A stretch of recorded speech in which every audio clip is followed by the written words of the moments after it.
the Gallows curse, one of the things I wanted to convey was the sense of terror that people had in the dark, particularly when they were living in the fens, where they had absolutely no light, where every rustle and every noise out there in the middle of the night might be somebody potentially wanting to do you harm.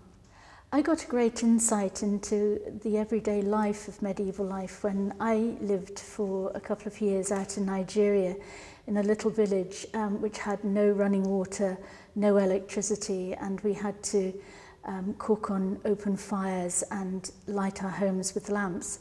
If you wanted light that evening, you would have to prepare your lamps that night while it was still light, because it was no good waiting until dark when you couldn't see what you were doing. Things were absolutely pitch black then. And you became very aware of how important dark and light was to the medieval mind. It's particularly important to the medieval church, of course, because a lot of their symbols are to do with driving out the darkness and replacing it with the light of God. And we see with the glorious windows that we've got here, how bringing light into a church and bringing light into people's hearts and minds was really important to them.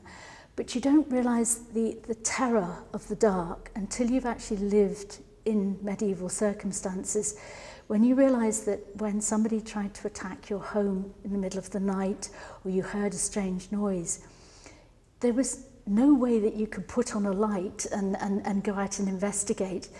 You were struggling in the dark, and unless you'd left enough oil in the lamp, or you could find a candle, you had no defence against the dark. And that is the time when noises and people around moving around the building become really terrifying and really scary.